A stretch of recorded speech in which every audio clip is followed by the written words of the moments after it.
Hi guys, welcome to Suman's dugout. ఇప్పుడే Rohit Sharma press conference ఇచ్చాడు ఆస్ట్రేలియాలో. రేపటి నుంచి second test start, important game, important questions అడిగారు ప్రెస్ రిపోర్టర్స్ అక్కడ. అయితే I wanted tell you actually Rohit Sharma తన మాటల్లో ఏం చెప్పాడో and how insightful it is. And selfless Sharma అని ఊరికనే పేరు రాలే. అండ్ ఫస్ట్ తను ప్రెస్ కాన్ఫరెన్స్లో చెప్పింది అశ్విన్ జడేజానే ఆడిపీకుండా ఉంటాము ఈ టెస్ట్ మ్యాచ్లో, చాలా కష్టంగా ఉండింది, మేనేజ్మెంట్ చాలా టఫ్ కాల్స్ తీసుకున్నారు, ఇట్ వాజ్ నాట్ ఈజీ అని. అండ్ నెక్స్ట్ తనకి క్వశ్చన్ వచ్చింది ఓపెనింగ్ ఎవరు వస్తారని. సో క్లారిటీతో చెప్పేశాడు, రేపు టెస్ట్ మ్యాచ్లో నేను ఓపెన్ చేయట్లేదు, యశస్వి ఇంకా కేఎల్ రాహుల్ ఓపెన్ చేస్తున్నారు. దానికి కారణాలు అడిగారు ప్రెస్ రిపోర్టర్స్, వై అసలు ఈ డిసిషన్కి ఎందుకు వచ్చారు అని. నాకు తిన చెప్పిన విధానము, చెప్పిన ఆన్సర్ చాలా నచ్చింది నాకు. ఎందుకంటే ఈ టోల్డ్ దట్ ఇండియాలో ఉండి టెస్ట్ మ్యాచ్ చూస్తున్నప్పుడు ఫస్ట్ టెస్ట్ తన న్యూ బార్ని చేతిలో పట్టుకొని ఇండియా చాలా మంచి పర్ఫార్మెన్స్ ఇస్తున్నప్పుడే డిసైడ్ చేసేసాడంట తను ఓపెనింగ్ రావట్లే అని. ఎందుకంటే కేఎల్ రాహుల్ అలాంటి నాక్ ఆడాడు, తను ఆడుతుంటే చాలా ఈజీ కంఫర్ట్తో బ్రిలియంట్ బ్యాటింగ్ చేశాడు. One of the most important knocks ఆడాడు ఆ టెస్ట్ మ్యాచ్లో. ఓపెనింగ్ పార్ట్నర్షిప్ అలా వచ్చింది. ప్లస్ కేఎల్ రాహుల్కి ఇంత ముందు కూడా సేనా కంట్రీస్లో సెంచరీస్ ఉన్నాయి, తనకి ఆ ఎక్స్పీరియన్స్ ఉందని చెప్పాడు. నాకు చాలా నచ్చింది. అండ్ నాకు దీనికంటే నచ్చిన విషయం ఏంటంటే దాని తర్వాత చెప్పిన విషయం, ఈ డిసిషన్ తన తీసుకుంటే తన పర్సనల్ పాయింట్ ఆఫ్ వ్యూకి ఇట్ వాజ్ నాట్ ఈజీ, కానీ టీమ్ని దృష్టిలో పెట్టుకొని ఈ డిసిషన్ తీసుకున్నాను.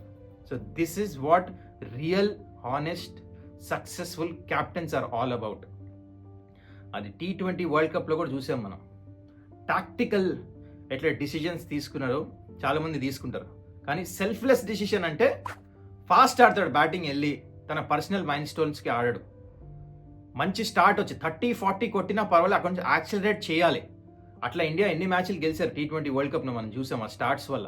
It's not about personal mile stones. కావాలంటే రోహిత్ మెల్లిగాడి 50లు 70లు 100లు కొట్టచ్చు T20లో కూడా, బట్ ఈ వాంట్స్ టు గెట్ ద 200 అట్లాంటి స్కోర్స్ రావాలని ఫాస్ట్ ఆడేవాడు. అండ్ అదే సిద్ధాంతం మొత్తం టీంతో కూడా ఆడిపించాడు T20 వరల్డ్ కప్ అంతా. అందుకని ఇండియా అన్ని మ్యాచ్లు గెలిచారు. ఈవెన్ వన్డే వరల్డ్ కప్లో కూడా అన్ని మ్యాచ్లు గెలిచాం ఎక్సెప్ట్ దట్ ఫైనల్. అండ్ ఇక్కడ కూడా I know India had a bad series against New Zealand, కానీ ఎట్లయితే కంబ్యాక్ చేస్తున్నారు ఇక్కడ కూడా డిసిషన్ మేకింగ్ చాలా నచ్చింది. Horses for courses. వాషింగ్టన్ సుందర్ని ముందే ఆడిపిస్తామన్నా, హర్షిత్ రాణా అహెడ్ ఆఫ్ ఆకాశ్ దీప్ని ఆడిపిస్తాము, మన తెలుగు అబ్బాయి నితీష్ రెడ్డిని డెబ్యూ చేపించేస్తాం, seeing his talent. They are not going by numbers. Cricketing బ్రెయిన్తో ఆలోచిస్తున్నారు, ఇమోషన్స్ పక్కన పెట్టి ప్రెజెంట్ ఫామ్ని తీసుకొని వెళ్తున్నారు ముందుకి. రోహిత్ శర్మ అసలు ఓపెనింగ్ రాకుండా ఉంటాము ఇమాజిన్ చేయగలరా? ఇప్పుడు 2018లో మిడిల్ ఆర్డర్లో వచ్చాడు, అప్పటి నుంచి ఇప్పుడు దాకా అన్ని మ్యాచెస్ ఈ ఓపెన్ ఓన్లీ. కానీ ఇప్పుడు టీంకి ఏంటి అవసరం? Opening with KL Rahul and Yashasvi Jaiswal. So వాళ్ళిద్దరితో ఓపెన్ చేయిస్తున్నాడు. Is happy to go back. నేను క్యాప్టెన్, నేను ఓపెనింగ్ వెళ్తాను అట్లేం లేదు. ఇప్పుడు చాలా ఇంపార్టెంట్ గేమ్, కానీ రోహిత్ శర్మ ఏదో డిసిషన్ తీసుకున్నాడు కదా, అది తనకి పర్సనలీ కూడా హెల్ప్ అవుతుంది నాకు అనిపిస్తుంది. ఎందుకంటే pink ball, it's not going to be easy. At the same time తన బ్యాటింగ్ వచ్చేసరికి స్లైట్లీ బౌలర్స్ అలసిపోతారు. అండ్ నెంబర్ 5 వచ్చినా నెంబర్ 6 వచ్చినా ఆ టైంలో తనకు ఆల్రెడీ న్యూ బాల్ ఆడతాం అలవాటు కాబట్టి ఓల్డ్ బాల్ ఇంకా ఈజీ ఉంటుంది.